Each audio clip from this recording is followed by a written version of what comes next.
Hi, this is 5 Minutes with Torah with the BI Rabbi. I'm Rabbi Adam Stein. It's Friday morning here, looking beautiful, amazing. We have some wonderful weather. It's going to be hot this weekend.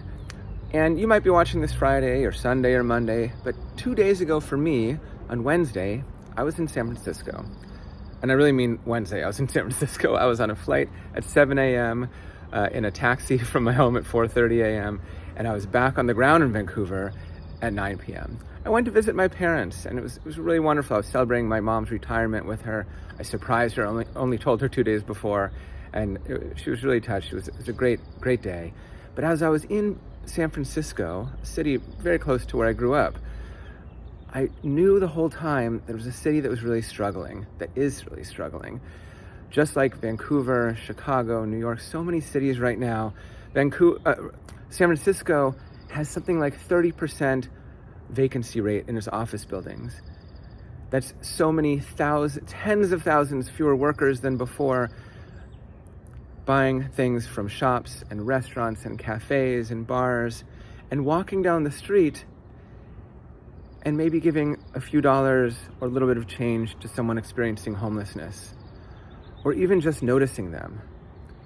San Francisco, just like Vancouver, many of the other cities that I just mentioned, Seattle, has so many people, thousands and thousands. Seattle has 40,000 people who do not have a home. Compound that with mental health crises, the opioid and fentanyl epidemic that is so huge here in Vancouver, perhaps one of the worst places for it in North America. You have a real crisis in so many places. On the plane on Wednesday coming back, I was reading an article. I brought with me a few sections of the New York Times from Sunday. I'm always trying to catch up. I talked about a guy named Rex Holbein, maybe 70-something. His daughter is maybe in her 30s or 40s. They're both architects, and they're in Seattle. And Rex started noticing so much those who do not have a home in Seattle. As I said, in the county that has Seattle, Cook County, Kings County, 40,000 people without a home. He started inviting them into his architecture practice and talking with them, learning their stories and their journeys, and sharing them on a Facebook page. He started a group called Facing Homelessness that became big, ended up with its own staff and board. They were providing, and probably still do, haircuts and food and clothing to people. And then he and his daughter started talking, and they created something called the Block Project. They put, and I'm walking in an alley here in Vancouver, and we can see garages, and as we know, often in Vancouver, these garages turn into what's known in the real estate world as ADUs, accessory dwelling units. We usually call them laneway houses here. But they made laneway houses in backyards that are 230 square feet.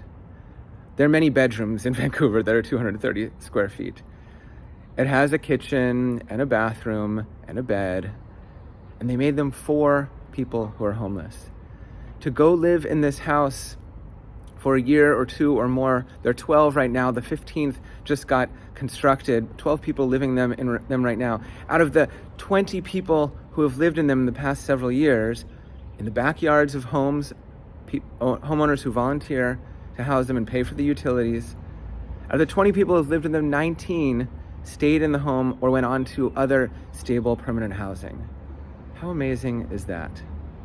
And I'm thinking of this week because, as we discussed at our Saturday afternoon Mincha service last week, Rabbi Infeld was mentioning the evening out of the playing field that we get from the Yovel. 49 years, 7 times 7 sabbatical years.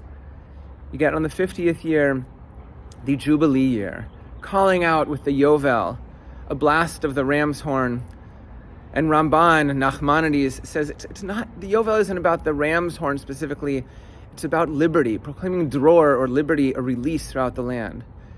What they're doing in Seattle and other places that are starting to imitate them, and maybe here, finding solutions, helping people find release and liberty to have a place, even a small place of their own, to call home.